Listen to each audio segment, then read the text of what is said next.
Hey, hello, I am Uncommon. Oh, is that me? And Am, that's am I? that's Tom, Am I? and you're Is watching. is this our best opening joke? I just thought you were actually bad at this. Were we just kidding? Oh boy, and I am uncommonly happy to see you. No, no. Okay, there it That's is. the opening joke. And you're watching episode 16 of Delving in Deep. I've called this title of the stream "Into the Depths We Go." I get it. It's based It's off the show it name. it starts with a D too. We're what? What? Deep It's depth. oh okay. I mean, I would say the title starts with I, but Yeah, but the it's focus of the sentence, the focus of the sentence is depth. it is the middle word. It's not the middle word. It's the sub. What's the word? There's a grammar term for it, like the subject or the The main predicate. the Or predicate. the noun. Yeah, the predicate. The, Maybe it's the predicate. It's.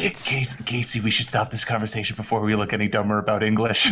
I don't think anybody actually paid attention to this outside of high school, which means most of our viewers aren't there yet.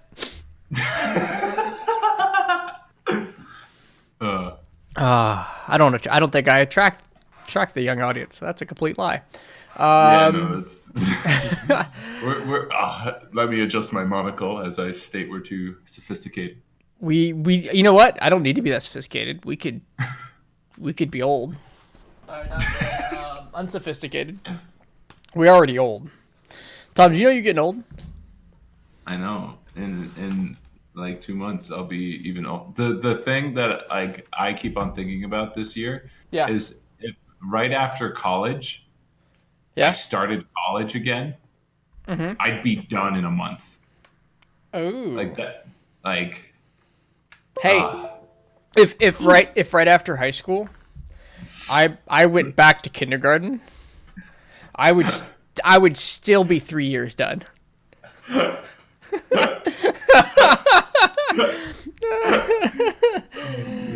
Oh man, that's 8 years versus 16 years now. So I was looking at it. I was thinking about it. Occasionally, the army. Since I'm counting down to my retirement, I'm at four or 5 ish years, based on decisions later.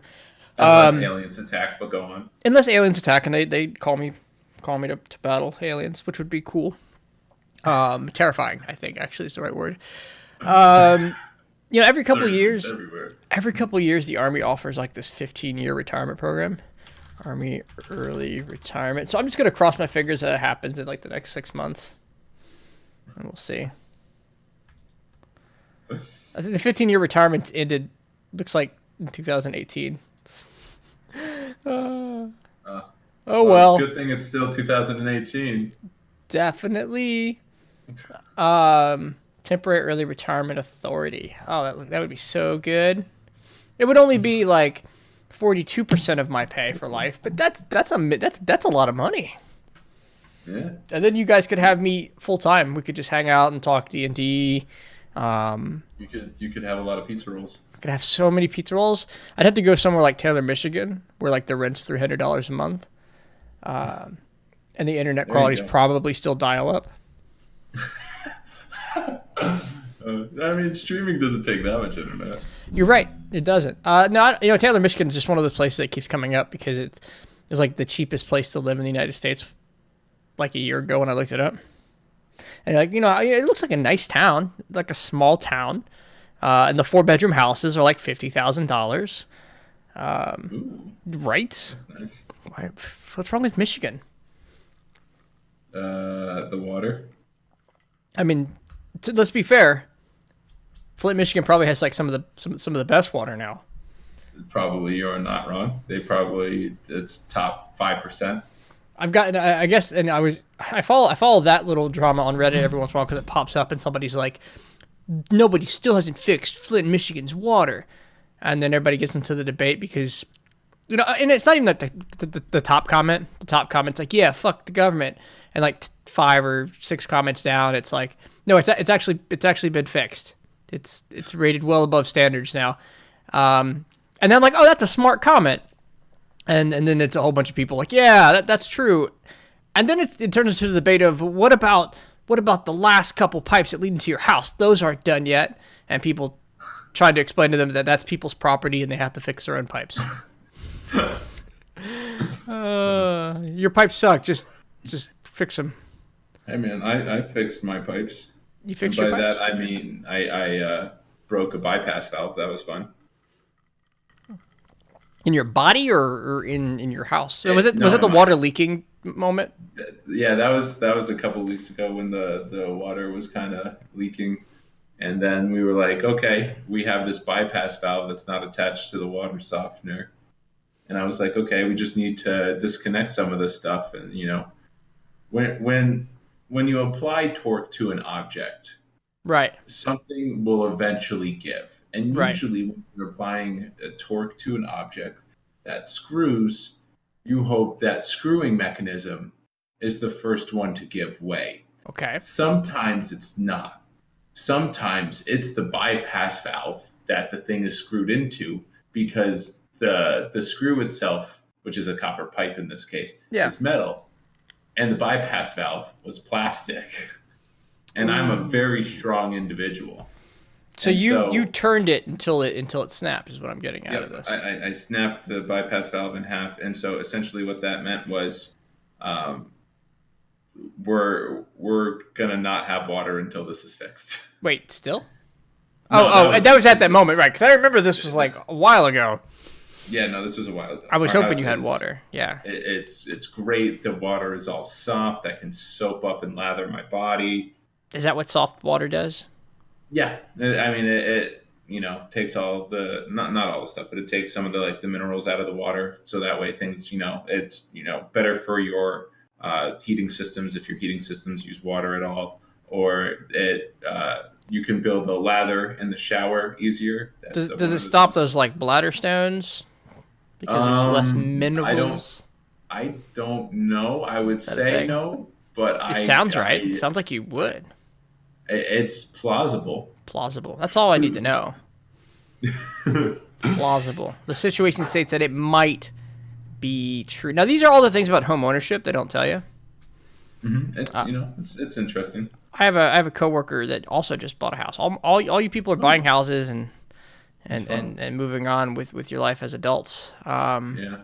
So he buys. It's like. Go ahead. Oh, he buys this house and he wants hardwood floors in this hallway he's got.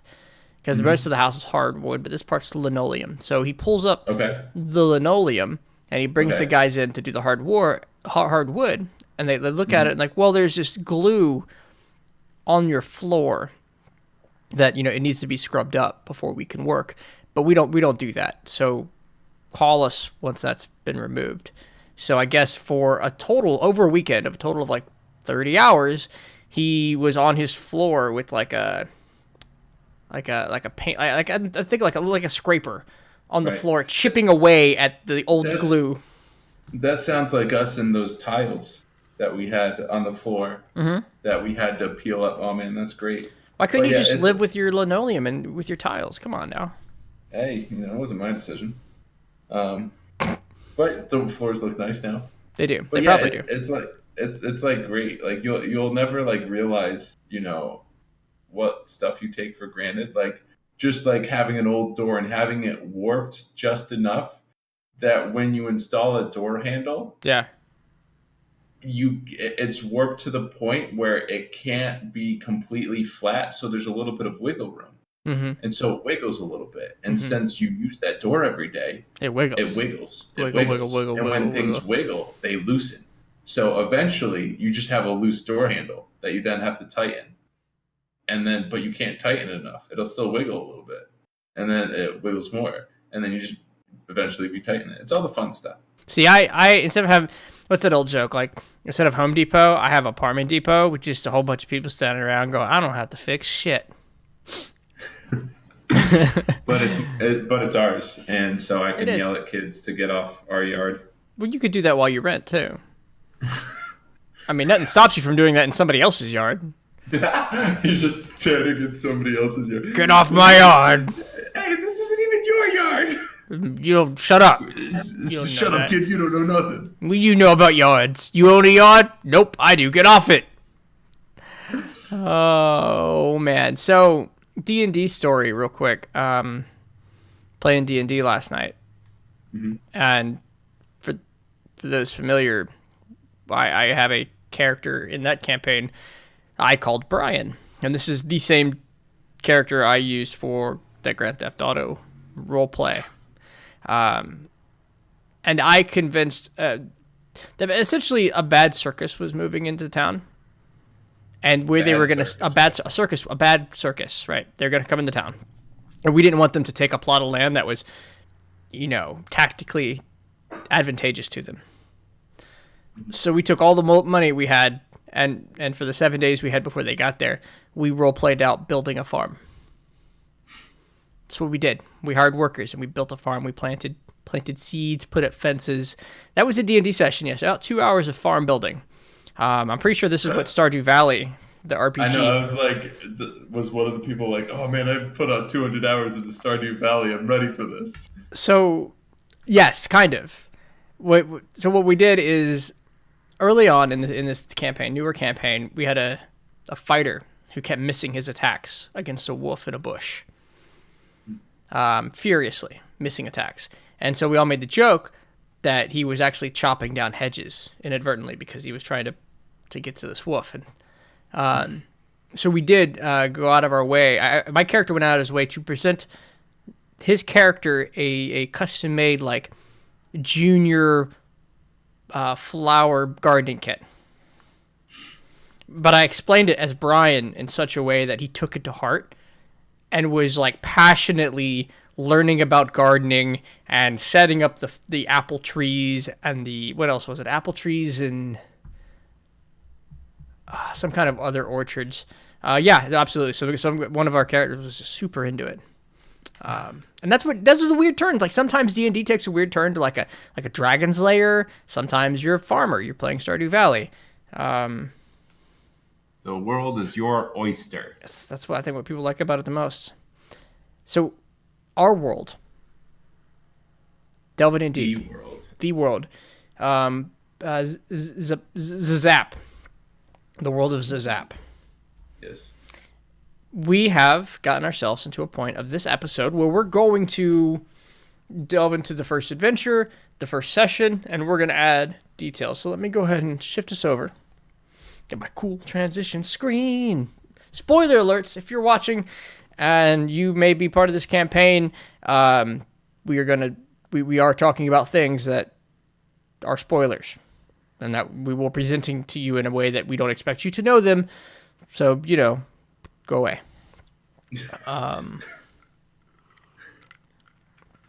For those who are watching and may one day watch this, the interesting part here is we're going to show you the process of developing this adventure, and you'll get a chance to see it.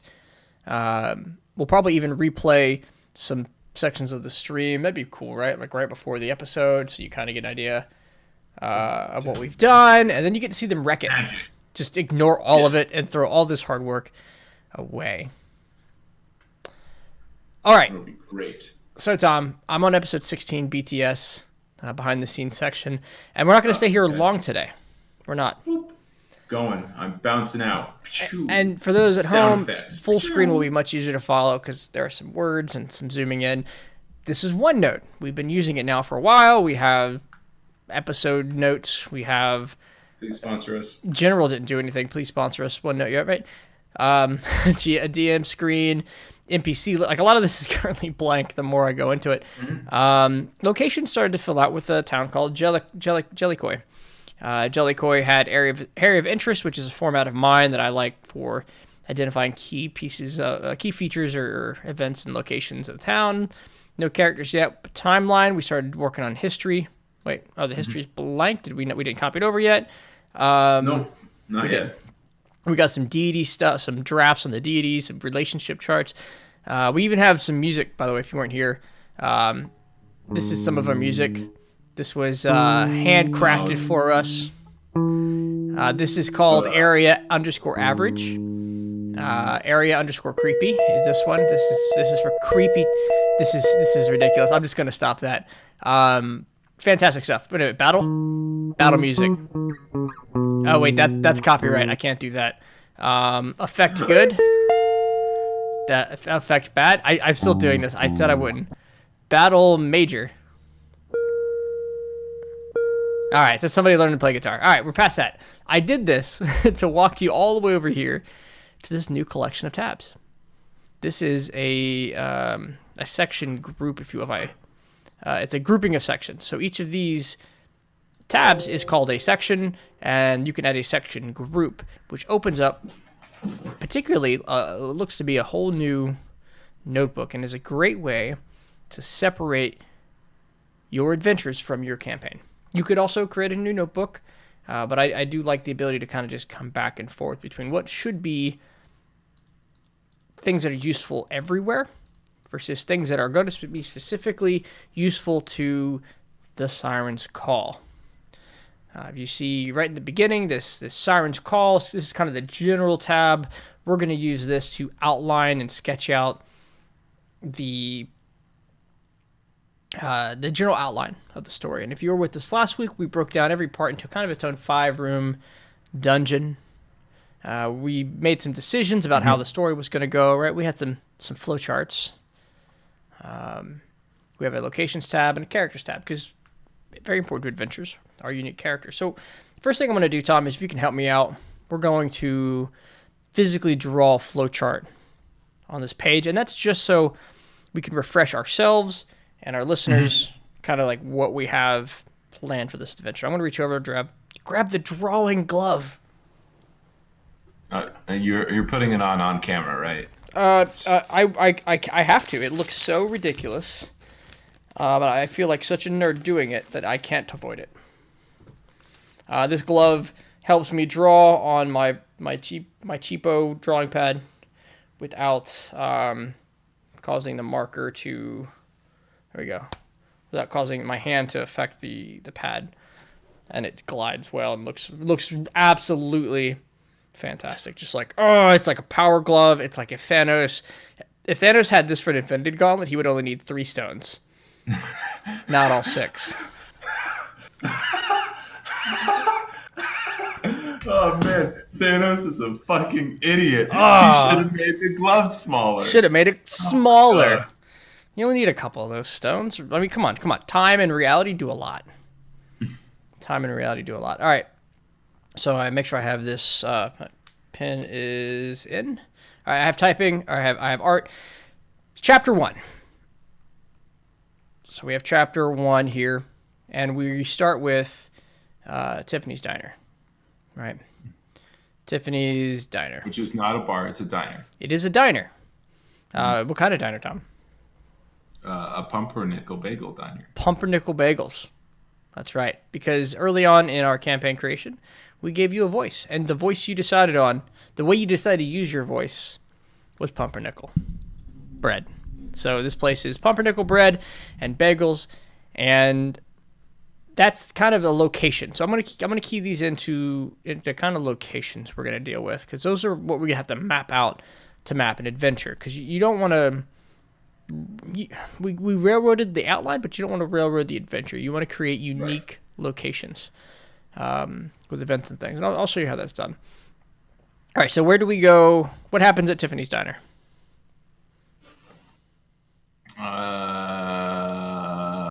Tiffany's Diner. So when it comes to Tiffany Diners, that's sort of where the players meet, or not meet, but where the players start off. Like a bar, but a bagel shop. Right. And then so there's, your sort of opening introduction, and sort of the first piece, if I remember correctly, which is on screen, is that there's a problem with the bagel shop in which it catches on fire in some way, shape, or form. But of course, that's not going to be exactly presented to them at the beginning. Right. So the bagel shop is in the process of catching fire. Now this happens. There's people, the smoke. How they figure this out? We'll give them some smoke, maybe some perception rolls. Once they've gotten a good amount of role playing out of the way, give them some time to do proper character introductions if they need be. If any moment where it looks like they're about to leave or go explore, that's kind of when the smoke comes out. I know, you know, I want to give myself a thicker pen. Give me that thick boy. With two C's? With two C's, no K. Two C's, no K. Two C's, no K. So they're going to handle this fire burning bagel however they want to handle it. That also should be a character name eventually, just randomly thrown in there. Which one? Thick? Two C's. His first name is two C's. And what's your last name? No K. I think you're in charge of miscellaneous notes. So why don't you take care of that somewhere in the notes section for us? He's just gonna show up randomly. Hi, I'm thick. Or no, I'm two C's. Yeah, two C's. I'm two C's. No K. It's not spelled just CC. You know, it has proper spelling. TOOCEES.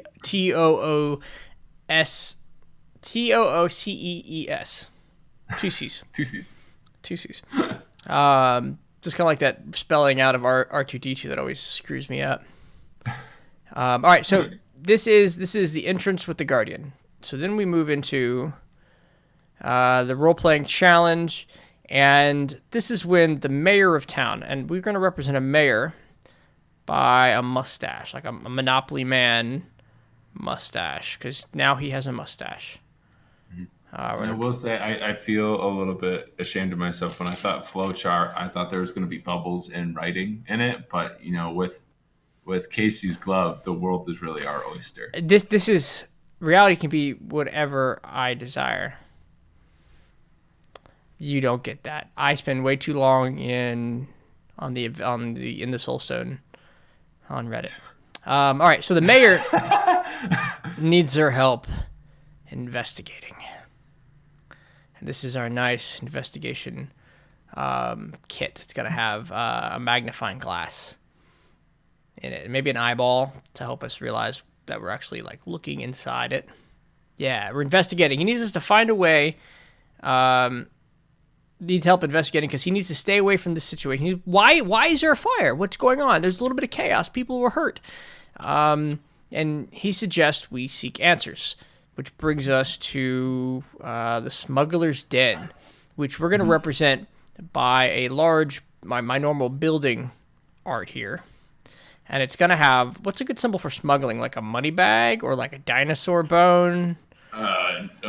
What do people smuggle? Diamonds. Diamonds, I like it. All right, Smuggler's Den. Smuggler's Den. Let's go send them to the Smuggler's Den. Now, this is where we got some different branches. That is a very good eye. Thank you. I spent a lot of time tracing Goku as a child. The magnifying glass, of course, is, compared to the eye, it's tough. That they can't all be winners. I don't re-race right now. We're living on the edge. Living on the edge. All right, so we got some decisions here, and essentially they're going to get to this negotiation. They're going to meet a character we have yet to develop. I'll probably develop on the fly, and I'll probably be like, what are you doing here? What's the password? You don't know the password. It's some kind of like thuggish, but not the boss thug voice. Like, why are you here? Maybe two people, and I'll talk to myself back and forth, and something like, hey, Tim, what do you think of these guys? I think they make good pincushions. Right. Some nice moments here. It's going to be negotiation. So we have, if the characters are coming around loud and obnoxious and laughing and giggling, and just being obtuse, we have an ambush. We can also ambush it if they announce their presence in some way or go around town asking too many questions, rather than going straight to a source. We can go with, let me make this arrow a little longer, quid pro quo. Quid pro quo meaning that they come to an agreement. They meet and talk to these guys and they say, yeah, see, help us out, we'll help you out. And that quid pro quo will go a direction that requires them to go, and where was it? They're going to recover an item. They're going to go get that smuggler's, diamond or whatever it is. And if they get this item, they'll give them the answers that they seek, because that's all they're here for, is the answers. We have the other one was imprisoned. So maybe they get caught. and they go to jail, which is represented by another house. But this one's got like jail bars, like the Roman numeral 4, if it was done wrong. I was gonna say, I was like, what? I was like, yeah, okay. I'm following. You're here. Everybody's following, right? Now it just looks like a Pac-Man's, cousin with teeth. Pac-Man, he's not like a circle. He's like, he doesn't go wop. He's like clank clank. Yeah, he looks very metallic. All right, and then or fight that they win. Now if they win a fight, let's just go. We'll just type in or write out fight here. So we have 4-ish possibilities. We can go whatever, but we kind of came up with fight they win, fight they lose. Ambush probably turns into a fight, but ambush means there's no discussion. And ambush probably feeds itself right back in to one of these two. We can just do that. If they're in prison, they'll lose their stuff. They're going to have to, escape. They still need to maybe learn something to accomplish the original objective. And ideally, both of these scenarios here, if they're successful, move on to, like all these scenarios, we end up with them, identifying the item. Mm-hmm. They learn what's going on, they recover it, whatever it is. This quid pro quo situation kind of ends in them getting the item. They get the item. And then who do they turn it into? So if they could turn it back into the mayor because they realize what it is and they realize their mission's complete. Or they could give it back, complete the quid pro quo, and, give it to the Smugglers Guild. Mm-hmm. And then go ahead. The mayor would have to eventually figure out that that's what happened. Correct? If I'm following everything right? Yes. This would have to be this. Absolutely. Yeah. Or they'd have to somehow figure out a way to make, convince the mayor that the item has disappeared. You're say that again? So because the mayor is expecting this item, correct? He's expecting information about what's going on. Why is there so much chaos? And so the quid pro quo would be, we'll tell you why there's chaos. You do us a favor. I see. Okay. There's something going on. That was the one thing, and I didn't want to slow down your groove last week that I was slightly confused on, but now I'm on the same page. So the mayor doesn't care specifically about the item. So they won't know to be on the lookout for it. Right. So let's say they give it. Let's say they give it to the Smugglers Guild. Mm-hmm. That's when we're gonna get, evil plot reveal. This is exactly what we were looking for. Thank you. And then whatever shoved out, beaten, and sent away. You gave the bad guy the item. Whatever that plan is, it's his. However, if they get the item and they give it to the mayor, and this is actually, we're getting three outcomes here, so let me just do this. They give it to the mayor, then the Smugglers Guild is going to focus on retrieving it, which means assassin. I said that right. And if they identify it, right, exactly. If they identify it and they go back to the mayor, then they will be sent to seek it. Seek it. All right, so this is bad, and now you have to go get it. Assassin and seek it. Actually, most of these kind of go back to what's going to be the next episode, right?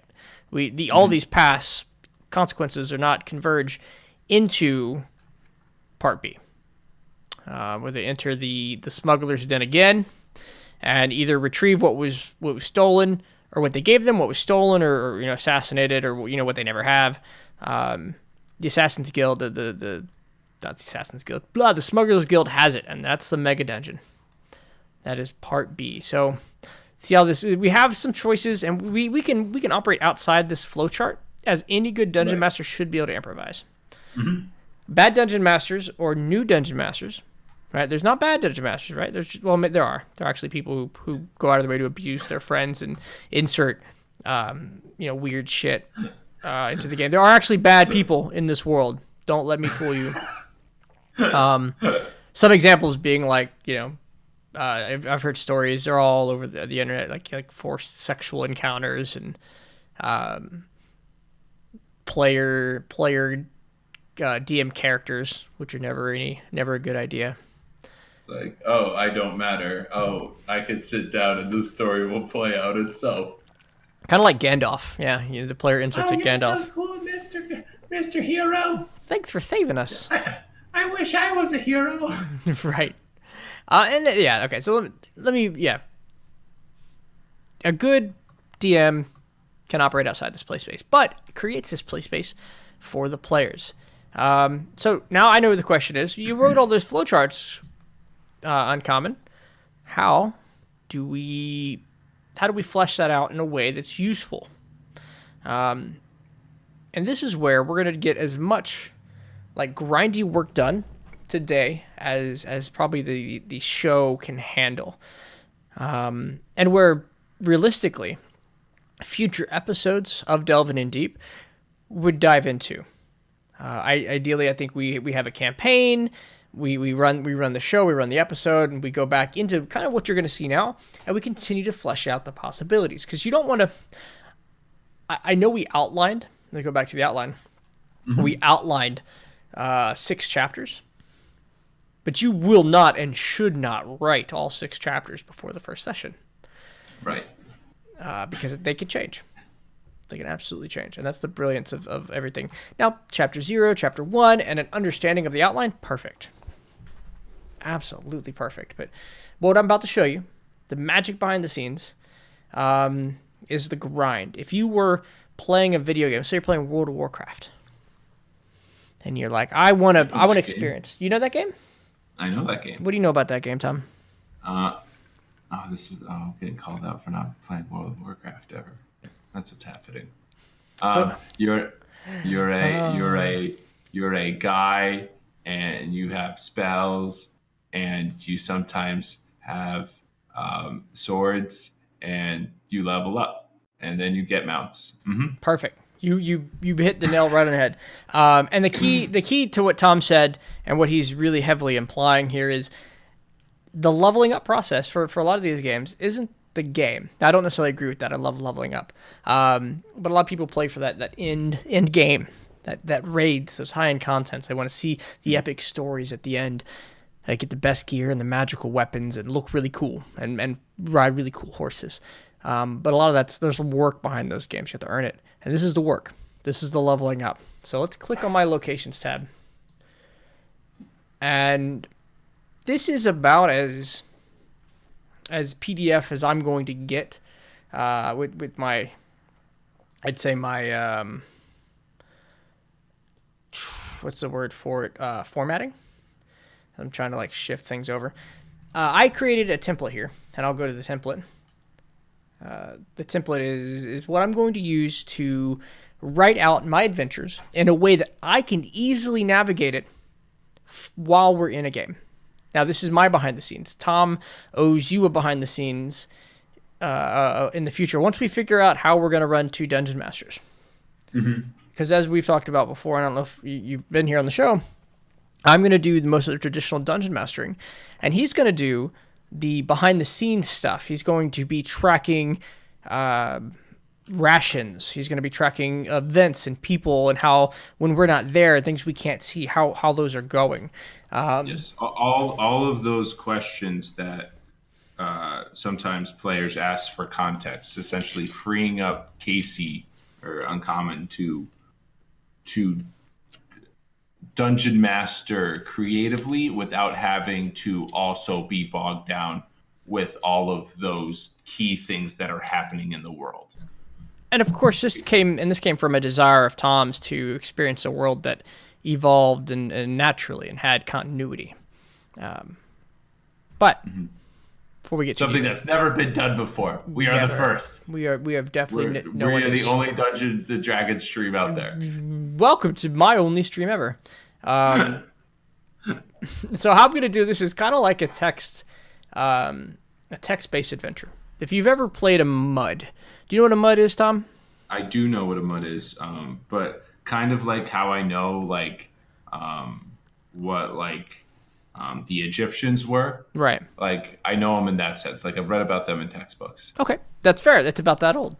So a mud multi-user, I think it was dungeon, were these text-based games where they'd give you description of a room, and then you'd have some options, usually like north, south, east, west, attack, and then an object. If you've ever wanted to make a game based purely on text, that's kind of what it was. Punch goblin. I remember that because you would you wanted to attack something. You had a sword in your hand, like you had your equipment, and let's say that you wanted to attack goblin. You would type attack goblin, and it would swing the sword once, and then you would do 4 damage, and then the goblin would hit you every. And here's the thing: the goblin would hit you on a timer. Its attack speed, whatever it was, let's say every 4 seconds. You could attack as fast as you could type the words attack goblin, attack goblin, attack goblin, attack goblin. And that was very basic intro stuff. And I say that because the format I'm using here is a number, so we can reference the map. We'll put numbers on the map to match the location name, the name of the location, any specific events that are going to happen here, just kind of a summary of them. And that's this top text, this blue here. And then I'm going to have a read aloud text about the location. Now this is for me to have a pre-established description that when you walk into a room, the characters will take in. Now, we visualize rooms from the top right to the bottom left. That's just how our eyes naturally focus, most of us. So when you think about room descriptions, think about the entrance. Think about how they're going to see this room. You notice the amount of light. You notice things at eye level, and the floors. It's tables, furnitures, and essentially we're going to put that there. Now this can change mid-sentence if you need it to. Sometimes you'll be reading something and you'll get this inspiration to insert, to say it a little differently or to add some emphasis on things. All of a sudden, there's an owl bear. That's just my go-to. There's just an owl bear button on my pad here. I do a lot of owl bears because they're fantastic low-level threats. Owl bear hockey. That happens in Forest. So then once you have the read aloud, you add the room description. Now this room description's for your eyes. You don't read it out loud. These are key notes about this location that you might want for reference. And then I've added interactables. Interactables are things that I have thought of ahead of time that if they interact with what they involve. I might say in the description that there's a treasure chest, and then I'll tell you what's in the treasure chest. I might say that there's a stairwell, or where it goes, or that it's broken, or that this doorway has a trap. Anything that's I think about ahead of time. Now that being said, you don't want to have an interactable tab here for a couch. Players sit on a couch, and you describe them sitting on a couch. You don't need to prep that. But if you think it requires prep, this is it leather? Is it leather? We'll roll, and this is fun because if a player asks if it's leather, you have 2 options. One of them is to say, three options. All right. First option is most normal. You say something of the extent of yes, no, or it doesn't matter. Like, get on with your lives. It's a chair. Maybe even think about it on the moment, and you're like, well, actually, this is a bakery, so probably some food. This is probably a wood couch. And that's how you would play it normally. Most DMs do. Some DMs like random. And they'll go, well, let's roll to find out. And whether they're referencing a chart or making it up after the roll anyway. When you roll like that, I tell you, honestly, there's like 3 outcomes. There's low roll, medium roll, and high roll. That's all it is. And if it's a high roll, it's something rare and fancy. And if it's low, it's garbage. And that's how that couch situation plays out. But if you're really good, if you're fantastic at the illusion of dungeon mastering, and this is a secret for all you out there, and spoiler alert here, so I know the wrong people aren't listening.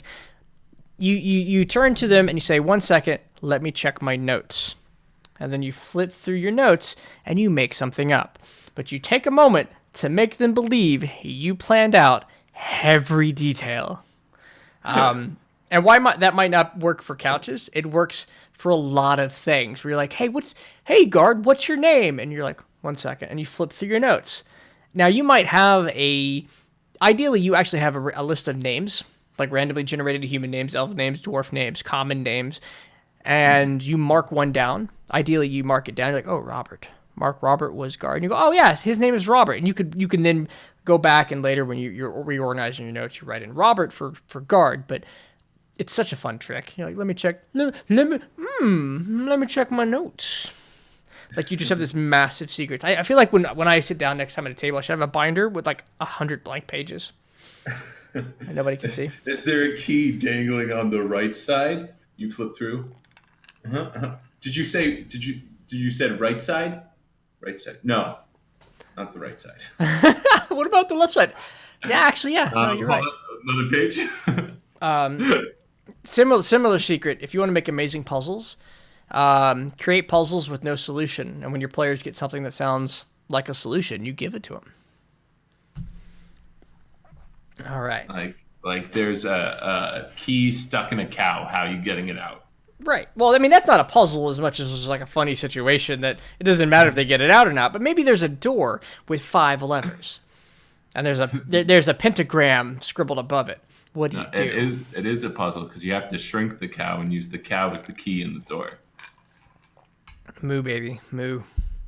See, it's the key wasn't in the stomach. The key is the cow's soul.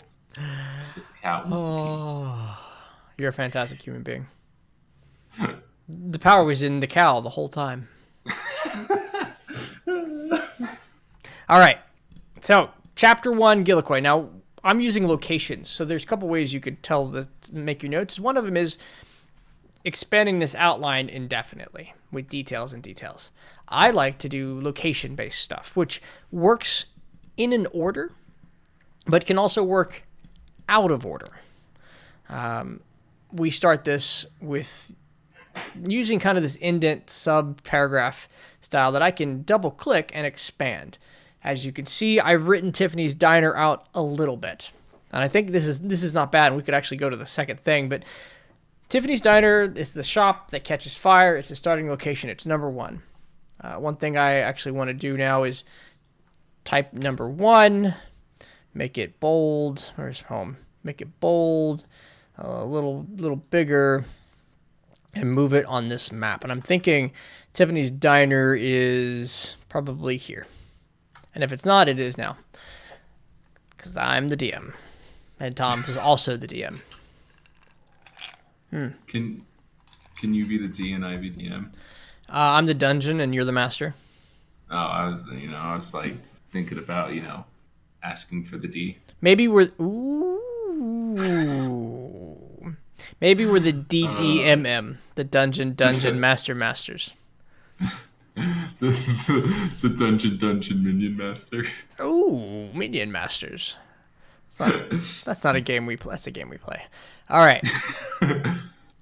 So you get to your first description, and you lean in close, and you say, "The smell of fresh bagels and pumpernickel bread lingers in the air. A plump woman stands busily behind the counter, seeing to a line of customers stretching to the doorway. A large diner area dominates the space, with several large circular tables evenly distributed around the shop." That was hot.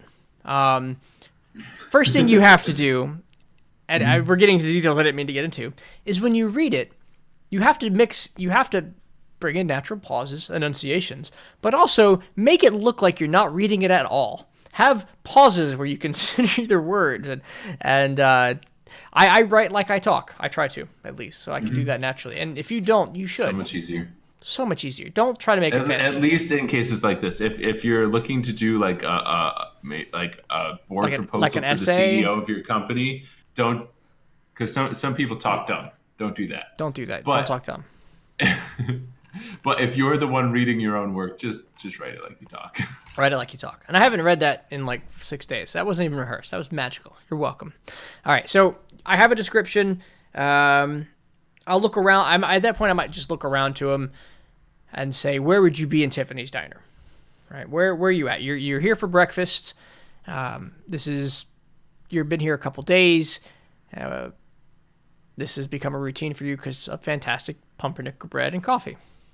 And they'll describe to me, and I'll find a way to bring them together, maybe try to push them into conversations, maybe the only table available, right? You all eyed at the same time, something. Right. A lot of that depends on their personalities, right? If there's somebody who's antisocial, you put them at the table and then have everybody else join in after. Followed by descriptions. So I talk about the notes that we have about Tiffany's Bagel Shop. So while the players, and I'll write all this, you'll write all this out ahead of time, but while the players are role-playing or discussing things of little consequence, you can skim these notes. Still be paying attention because there's key moments for you to insert development for them. But I have notes. It's popular coffee shop. Dozens of people make it part of the routine. She offers a small assortment of bagels, coffees, and pumpernickel bread. This doesn't have to be descriptive. It can be bullet point. It can be whatever you can reference quickly. And then the key here is that there's a member of the Smugglers Guild in the back of the shop attempting to start a fire. And I've given myself the note that once the players spend some time role-playing, but before they leave, read below. And you give players, you find moments to reward players. Players want to feel like their decisions and character making matter. Two ways you can do this is try to include a little bit of everything, or include the things specifically that your players are either proud of or on their character sheet. Like a bird mask. Like a bird mask. If you have a bird mask that makes you run 20% faster, give them a scenario where they need to run exactly 20% faster. Well, I mean, for example, let's say one of your players, and this is a bard thing. All the bards, people who play bards love to have some kind of instrument or theme to it. Maybe they're a poetry reader or a singer. Make that matter somewhere. In this case, a player who took some time to add high perception would get the first one to sense this aroma bagel shifting into smoky smell. And I put this in a table. Now, this is a table, but it's a table with one cell. And I do that this indicates actually in D&D typically, this indicates it's something you read. And actually, it's italicized too, so I went ahead and italicized it. So the first one is, I'll read that if they have a higher than 13 passive perception. And the second one, I'll read if none of them have that passive perception, or if the person with the passive perception doesn't say anything. So what becomes a slight sniff of black smoke, a slight puff, a single puff of black smoke becomes a large plume depending on the characters at the table. And that develops differently, right? Because if you discover it quickly, you have some time to react. If you don't have the time, it's a little more urgent. You also find that the door, in this one I made it so the door was locked. So it's on fire and somebody locked people in. However that works, I don't know how that works. Maybe the players will figure it out. That's one of those puzzles, right, that they can solve and you can't. I love adding those in. And so this is a good moment, and I just thought of this. I'm going to write it down. I'm make a note to myself. Roll initiative. Why?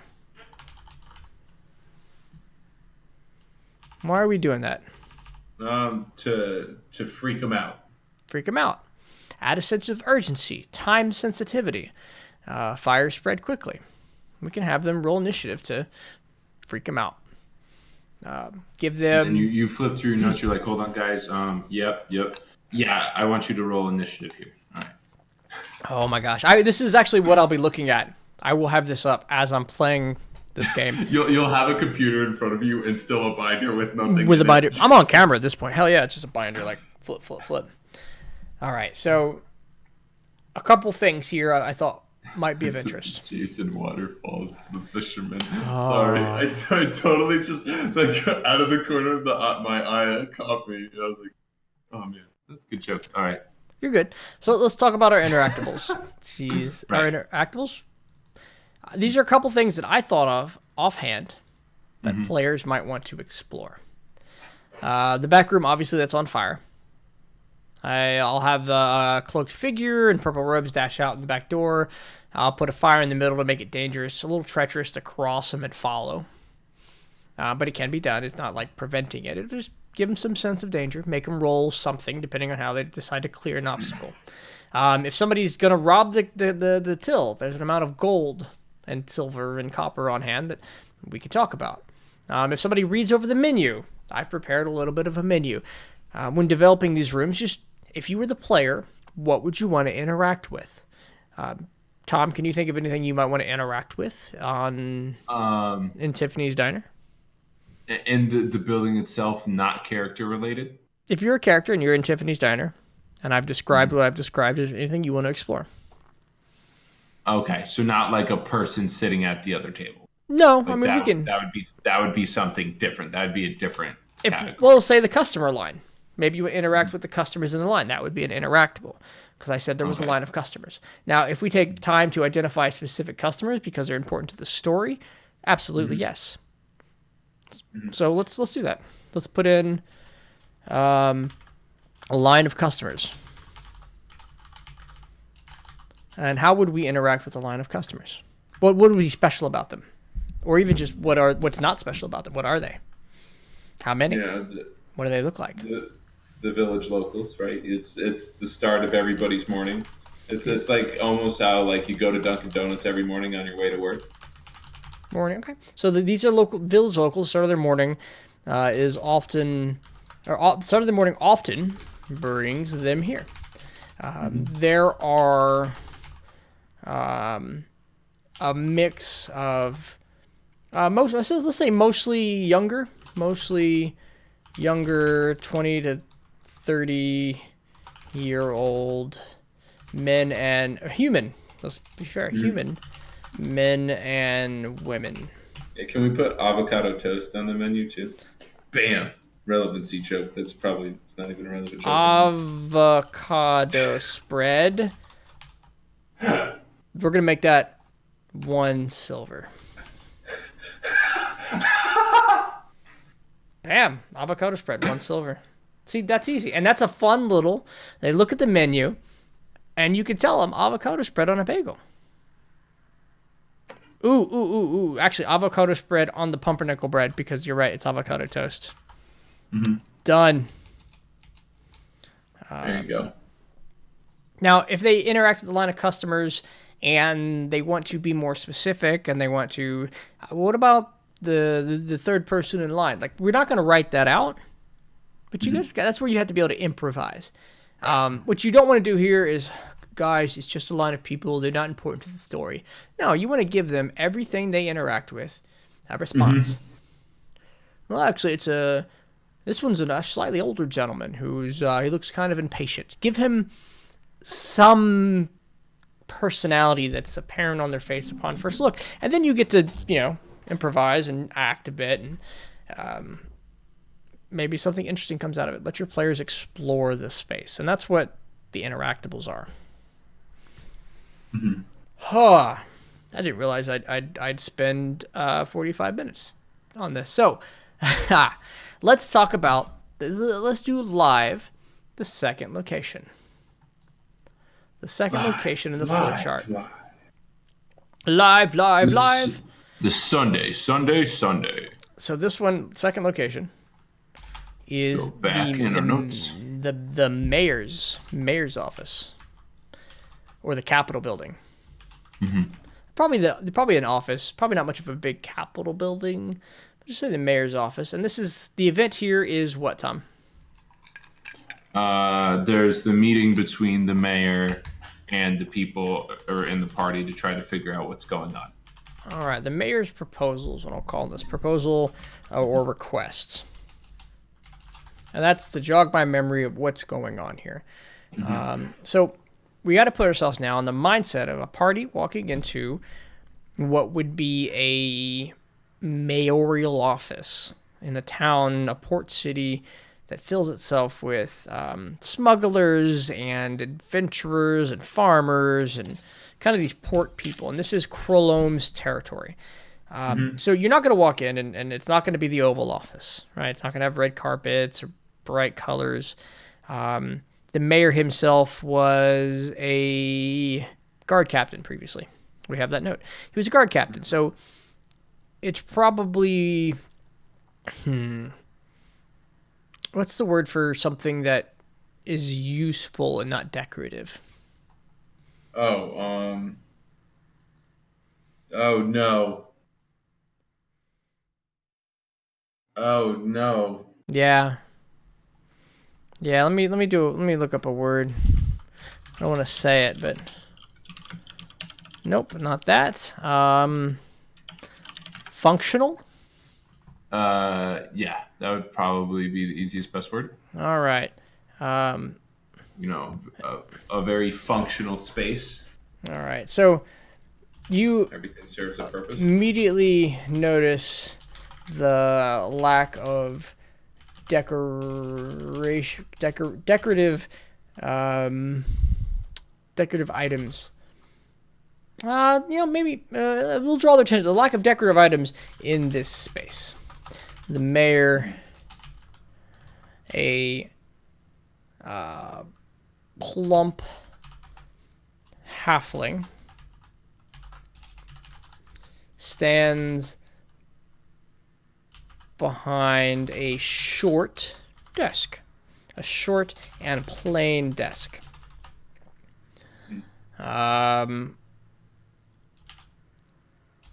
Let's see. The mayor, a plump halfling, stands behind a short and plain desk.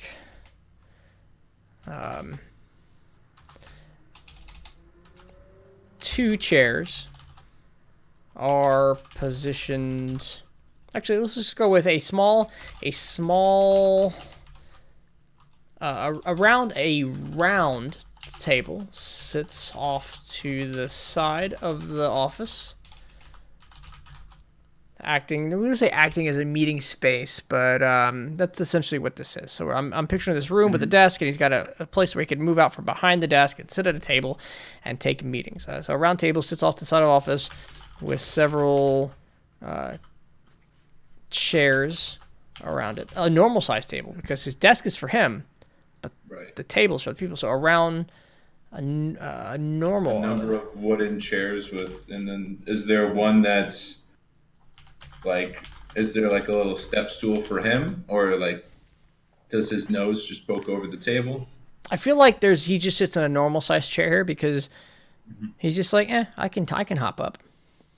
And I mean, it probably isn't used often enough for him to completely care. Right. Like, fair. Does he meet with a lot of people? I think he might. I mean, you have to. So yeah, maybe but he is there. If it's just one or I would assume it'd be like a one-on-one meeting or like a two-on-two meeting. Sure. There's going to be standing people, I think, here. Yeah. So a normal sized round table sits off to the side of the office with a number of wooden chairs around it. No couch. And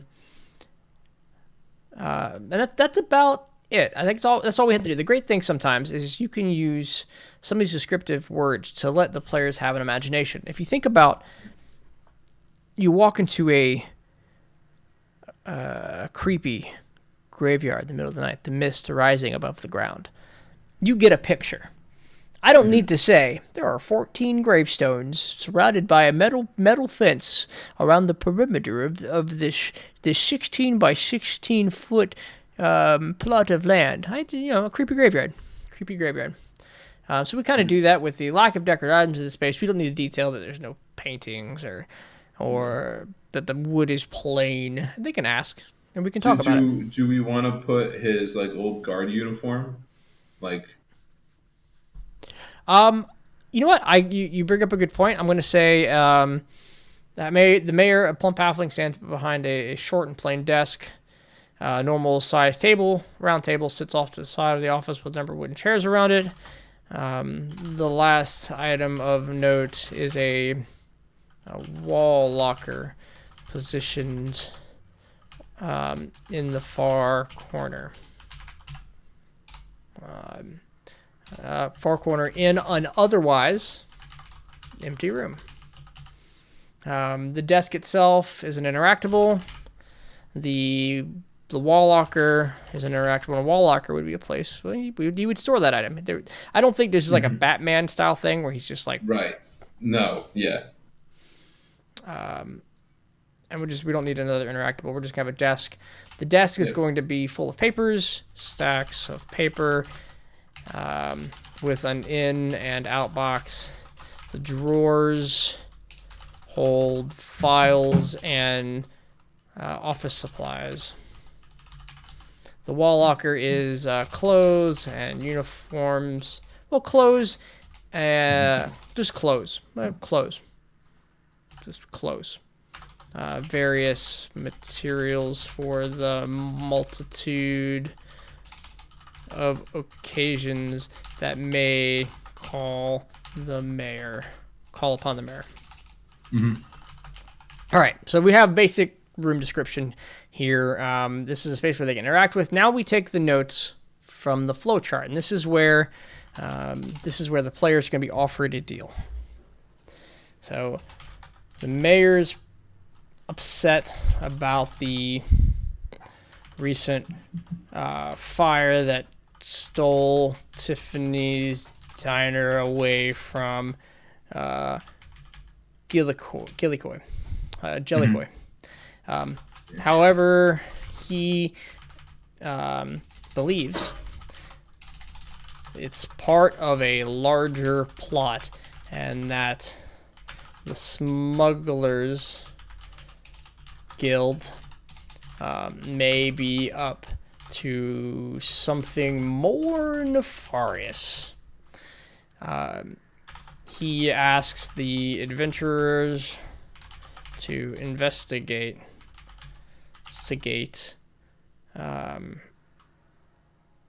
the situation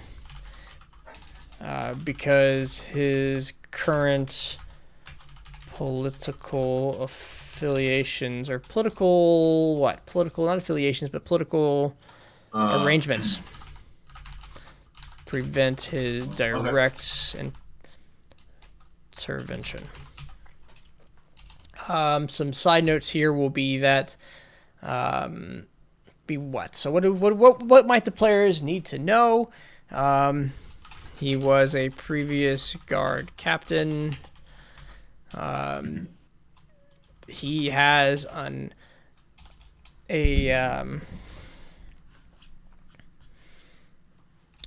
as the agreement is that as long as he turns a blind eye, the Smugglers Guild will limit the violence. Violence and let's just say violence / victim crimes. Right. It's, you can, deal drugs in this area, but no killing. Right. In the Wire.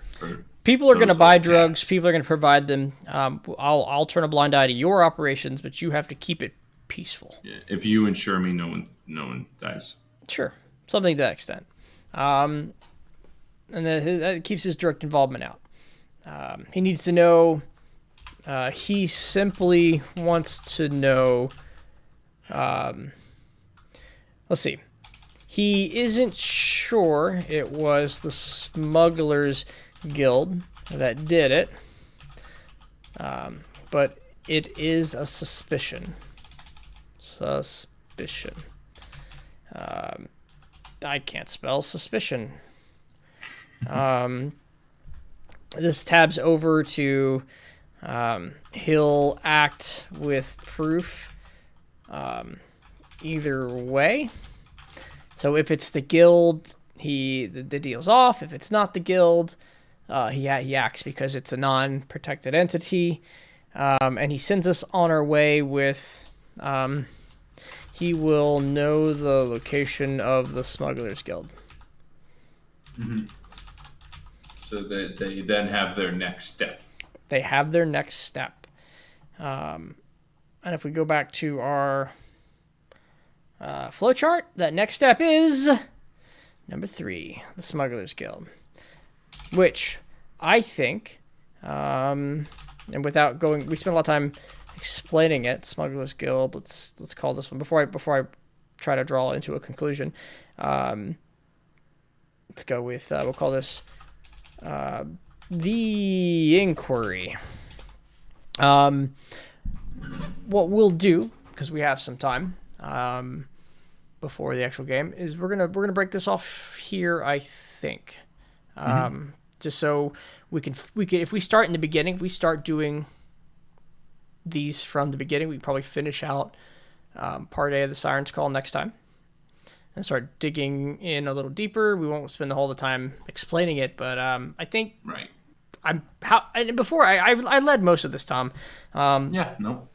Do you have anything you want to interject on how we're formatting or how we're going about it? I think it's clear, concise. It's quick. It's flexible in the way that it's not. It's not complete on purpose. Right. There's no what is the floorboards kind of thing.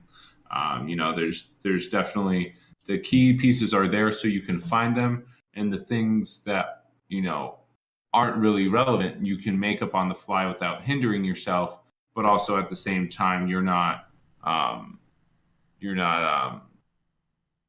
bogging down your main true ideas. Sure. So it's a pretty easy way to keep things going. There's a lot to feed off of, and of course we may get to point 2 and never get to point 3, 4, 5, and 6. So It's very true. There's enough work to also not hate yourself or hate the party and smite all of them instantly if they leave. If they're smiteable. And I'll say that the one of the things I did catch myself doing, which is on purpose, and you should do it, is I repeated a lot of things that were already written over here or in our flowcharts because this is the place you'll be staring. And knowing that he was a guard captain is something I know now, but will I know 3 months from now when I've forgotten some key elements? These are things you review. It's clear, concise. It's quick. It's flexible in the way that it's not. It's not complete on purpose. Right. There's no what is the floorboards kind of thing. There's definitely the key pieces are there so you can find them, and the things that aren't really relevant you can make up on the fly without hindering yourself, but also at the same time you're not bogging down your main true ideas. Sure. So it's a pretty easy way to keep things going. There's a lot to feed off of, and of course we may get to point 2 and never get to point 3, 4, 5, and 6. So It's very